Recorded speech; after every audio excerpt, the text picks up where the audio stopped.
Hello friends, good morning. मैं Rajiv Awasthi, study math with Rajiv sir में आपका बहुत बहुत स्वागत है। दोस्तों, आज हम सर्वसमका के हमारे सामने एक सर्वसमका दी गई है, लिखा हुआ है a-b3 के व्युत्पन्न रूप।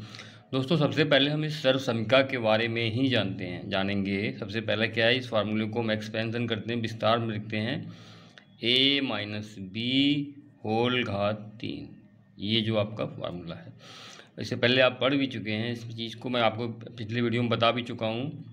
इस सर्वसमका का जब हम विस्तार करते हैं तो इसका मतलब दो पदों के अंतर का घन किस तरह से निकाला जाता है। प्रथम पद का घन माइनस द्वितीय पद का घन यानी कि घात 3 माइनस 3ab यानी प्रथम और द्वितीय पद का गुणनफल, फिर कोष्टक में a-b।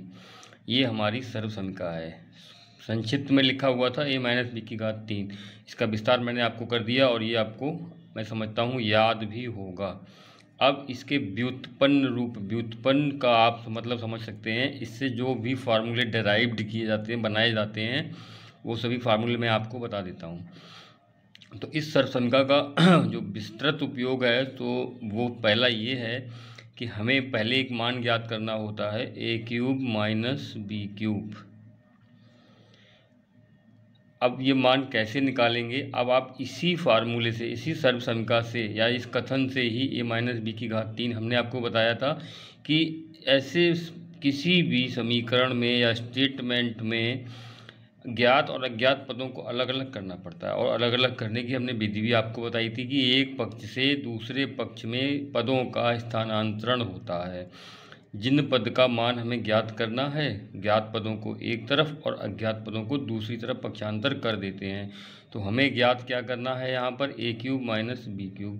अब ये हमारा अज्ञात पद हो गया, इसको ज्ञात करना है। अब बचा क्या, अन्य जो मान बचते हैं वो हम बाएं पक्ष में यानी दूसरे पक्ष में स्थानांतरित कर देते हैं। तो इसमें दूसरे पक्ष में पहले से ही लिखा हुआ है a-b3 और ये जो आपका पूरा पद है 3ab माइनस ab, ये पक्षांतर हो जाता है तो इसका मान आपका माइनस की जगह प्लस, पक्षांतर में चिन्ह परिवर्तित हो जाते हैं। तो यहाँ पर ऋण की जगह धन आपका हो जाएगा और ये आपका 3ab कोष्टक में a माइनस b कहलाएगा।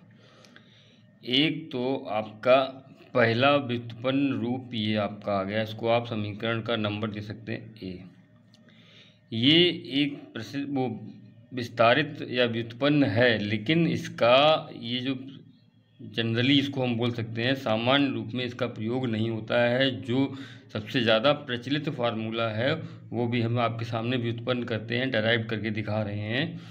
यहाँ पर ध्यान रखना है कि जो प्रथम पद और द्वितीय पद के अंतर का घन है पहले पद स्टेटमेंट में, लेकिन दूसरे स्टेटमेंट में क्या है, प्रथम पद का घन माइनस द्वितीय पद का घन। ये अंतर आपको ध्यान रखना है। यहाँ पर a-b³ है और इसमें a⁻3 b⁻3 दोनों पदों के घनों का अंतर और दोनों पदों के अंतर का घन, इस चीज़ को आप समझ लीजिएगा। अब हम इसी को थोड़ा और सरल करते हैं। सरल करने के लिए हम आगे बढ़ते हैं a³ माइनस b³। अगले स्टेप में ये जो 3ab और a-b इसका हम गुणन करते हैं और इसके लिए गुणन करने पर हमें क्या प्राप्त होता है,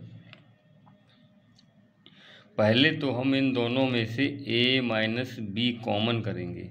a-b को हम एक पूरा पद मान लेते हैं, तो यहाँ पर भी a-b है। ये a-b3 लिखा है तो इसका मतलब ये हुआ कि a-b इसका आपको 3 बार गुणा करना है, यानी कि a-b गुणा a-b गुणा a-b। ये हमने आपको थोड़ा बता दिया, हिंट दे दिया है। तो हम इन दोनों पदों में से a-b को पहले उभयनिष्ठ लेकर के, इसको हम इंग्लिश में कॉमन कहते हैं, कॉमन कर लेते हैं। और यहाँ पर आपका बचता है a-b3। अब हम पूरे स्टेटमेंट को ले रहे हैं इसलिए हमें एक कोष्टक की और ज़रूरत पड़ेगी यहाँ पर, और माइनस प्लस 3ab। अब ये जो पद था हमारा a-b का वर्ग, ये भी एक सर्वसमका है घात 2 की। उसको हम क्या करेंगे, a-b ये तो बाहर ले लिया कोष्टक से, इससे कोई मतलब नहीं था हमारा। a-b2 इसका हम वर्ग करते हैं। a-b2 का जब हम वर्ग करेंगे तो फार्मूला है a वर्ग प्लस b वर्ग और माइनस 2ab और प्लस 3ab, ये रहा आपका। अब आप क्या करते हैं, इसको सरल करते हैं। सरल पदों के किसी भी बीजीय व्यंजक को सरल करने के लिए उसके सजातीय पदों का ख़त्म करना होता है। यहाँ पर दो ही सजातीय पद हैं, 2ab और 3ab। 3ab में से 2ab ऋणात्मक है, 2ab आपको घटाना है, तो आपका यहाँ पे मान निकल के आ रहा है a माइनस बी और दूसरे कोष्ठक में a square plus b square और प्लस ab।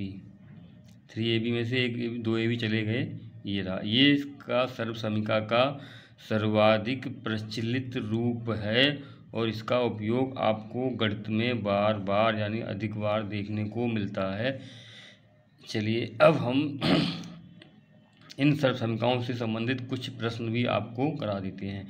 तो हमने आपको बताया आपकी जो मुख्य सर्वसमीका है वो है a माइनस बी की घात 3, इसका मान क्या है a cube b cube minus 3ab कोष्ठक में a माइनस बी। अब इसके व्युत्पन्न किया गया जो फार्मूला है a minus a cube minus b cube equal to a minus b bracket a square plus b square plus ab। अच्छा, इसमें एक हिंट मैं आपको दिए देता हूँ, वो आप ध्यान रखिएगा। एक फार्मूला आपको मैंने और बताया था a cube plus b cube, इनका जो फार्मूला है यहाँ पर आपका आएगा a प्लस बी और कोष्ठक में a square plus b square minus ab। इसको आप याद रखें। अगर आपको ये पॉइंट याद रहता है, जैसे यहाँ पर प्लस दिया है तो इसके बीच में माइनस होगा, और अगर माइनस दिया है तो बीच में आपका प्लस होगा, और जो उसका फर्स्ट टर्म है वो इसका सेम होगा। इससे आप आसानी से याद रखते हैं। जैसे a cube minus b cube, तो पहला पद आपका a माइनस बी होगा, पहला गुणनखंड, और दूसरे में ab जो आपका है यहाँ माइनस है तो वो प्लस का होगा, यहाँ प्लस है तो वो माइनस का होगा, और ये आपका सेम रहेगा। इससे आप आसानी से दोनों ही फार्मूले याद कर सकते हैं। देखिए एक प्रश्न दिया है इससे संबंधित, चलिए उसे हम हल कर लेते हैं। 27 माइनस जेड क्यूब, यहाँ पर आपको एक संख्या दी गई है 27 देखने से पहले आपको एक और करना चाहिए। जब हम क्वेश्चन इस तरह के कर रहे हैं सर्वसमीका से, तो इसका प्रथम पद भी घन के रूप में होना चाहिए, क्योंकि दूसरा पद घन के रूप में है तो प्रथम पद भी घन के रूप में होगा। और याद होगा कि 3 का जो घन करते हैं वो 27 आता है, तो 27 को आप 3 के घन के रूप में लिखेंगे, और जेड घन के रूप में ऑलरेडी लिखा हुआ है। अब यहाँ पर आप सर्वसमीका लगाएंगे a cube minus b cube. a का मान यहाँ पर 3 दे दिया गया है और b का मान आपको z दे दिया गया है। अब आप इस रूप में a cube minus b cube यानी कि 3 की घात 3 माइनस जेड पावर 3, प्रथम पद में या प्रथम गुणनखंड में क्या आता है वही पद 3 माइनस जेड, और दूसरे गुणनखंड में क्या आएगा 3 का वर्ग प्लस जेड का वर्ग, और यहाँ माइनस है तो यहाँ पर आपका प्लस आएगा 3 जेड। इसे आप सरल कर सकते हैं, 3 का वर्ग आपका 9 आएगा। ये रहा आपका फार्मूला, सॉल्यूशन यानी आंसर। 3 का वर्ग 9 प्लस जेड वर्ग प्लस 3 जेड, ये रहा इस सर्वसमीका का से संबंधित प्रश्न। और आपके पास एक आता है टू पॉइंट अनुप्रयोग, इसको हम बोलते हैं एप्लीकेशन यूजेस, अनुप्रयोग। जिस तरह से इस फार्मूले का हम कहाँ पर उपयोग कर सकते हैं, कभी कभी इस तरह के प्रश्न दे दिए जाते हैं, जैसे आपके सामने दिया है 998 की घात 3, 998 की घात 3, ये जो आप निकालेंगे इसको आप लिख सकते हैं 1000 माइनस 2 होल घात 3।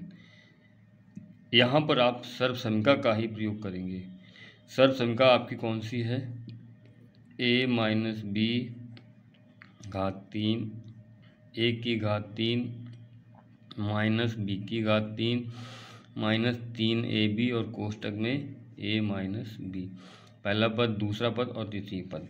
यहाँ पर आपको 998 की घात 3 निकालनी थी, थोड़ा सा सरल। इससे क्या है, सर्वसमीका का प्रयोग करके हम अपनी गणनाओं को, कठिन गणनाओं को सरल गणनाओं में परिवर्तित करके और ज़्यादा समय बर्बाद ना करके कम समय में इसका प्रश्न हल कर लेते हैं। तो देखिए कैसे हम इसको हल करेंगे। यहाँ पर आप देखते हैं a का मान आपको मानना होगा 1000 फर्स्ट टर्म, की value equal to a, second term value equal to b. अब इसको पुट कर दीजिए, 1000 whole power 3 minus 2 power 3 minus 3 into 1000 into b यानी कि 2, और ब्रैकेट में आपका आएगा 1000 माइनस 2। सबसे बड़ी जो प्रॉब्लम आपकी सॉल्व होती है कैलकुलेशन की वो होती है, जो 998 को आपने 1000 में कन्वर्ट कर लिया और इसको आप 3 बार मल्टीप्लाई करेंगे तो इनके जीरो का ही उतने गुना कर देते हैं। 3 जीरो हैं तो 3 गुना यानी 9 जीरो आ जाएंगे आपके। यानी 1000 की संख्या आपकी 901, इकाई, दहाई, सैकड़ा, हज़ार, 10,000, लाख, 10 लाख, करोड़, 10 करोड़, अरब, इतनी बड़ी संख्या आपकी बन जाती है 90 वाली संख्या। ये जो आपका है 2 की घात 3, ये बहुत सिंपल नंबर होता है। ये आपका 8 हो गया, 2 दूनी 4, दूनी 8। इस संख्या को आप एक बार फिर से परिवर्तित करके देखते हैं, 3 दूनी 6, 6 का गुणा 1 में हो गया 6000, और इधर आपका हो गया 998 मल्टीप्लाई बाई 6000। यहाँ पर आप सिर्फ 6 का मल्टीप्लाई कर दीजिए और 3 जीरो आप बाद में लगा देंगे। तो ये जो आपका नंबर है उसको आप ध्यान यहाँ पे जीरो की ध्यान रखना है। 9 जीरो आपको लिखने हैं, 1 2 3 4 5 6 7 8 9। अब ये आपका हो जाता है 6 का मल्टीप्लाई 8 में करते हैं, यहाँ तो प्लस 8 लिख दिया फिर माइनस लगा दिया, 6 8 जा 48, 6 9 जा 54 और 4 58, फिर 6 9 जा 54 और 5 59, 1 2 3 1 2 3 जीरो। अब आप इसका मान हल करेंगे, इन तीनों पदों को, इसके गुणनफल को, और प्लस 8 दोनों माइनस है, इनको आप माइनस करेंगे तो आपके मान क्या निकल के आएगा। चलिए हम यही डायरेक्ट हल कर देते हैं। 0 में से आपका यानी 10 में से 8 गया, -2 बचा, ये आपका हो गया 9, 9 से 0 गया 9, फिर 9 से अगेन 0 गया 9, पहला टर्म हो गया, दूसरा टर्म हो गया, तीसरा टर्म हो गया, चौथा टर्म 9 में से 8 माइनस हुआ 1, ये भी आप पॉइंट कर दीजिए।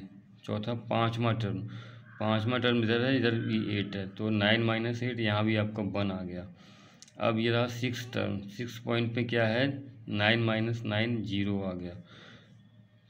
अब 7, ये रहा 7 यानी कि 9 माइनस 5, यहाँ पे आपका 4 आ गया, और ये आपका 7 टर्म्स भी हो गया। अब क्या बचा यहाँ पर, 100 की जगह 99, ये रही आपकी सॉल्यूशन, आपका आंसर। समझ लीजिए इतना बड़ा आंसर आपको इतनी आसानी से केवल मल्टीप्लाई का कैलकुलेशन प्लस और माइनस से ही निकल के आ गया, और मल्टीप्लाई भी करना पड़ा, सिंपली छोटा सा ही मल्टीप्लाई आपको करना पड़ा। तो यहाँ पर आप सर्वसमीका, सबसे पहले identities, a cube a minus b power whole 3, उससे फिर डेराइव्ड फार्मूले से फिर उसका क्वेश्चंस अप्लाई, और नाउ उसके अनुप्रयोग। इस तरह के क्वेश्चंस अब प्रतियोगी परीक्षाओं में भी बहुत अधिक पूछे जाने लगे हैं। चैनल को देखते रहिएगा और लाइक सब्सक्राइब करना मत भूलिएगा। धन्यवाद।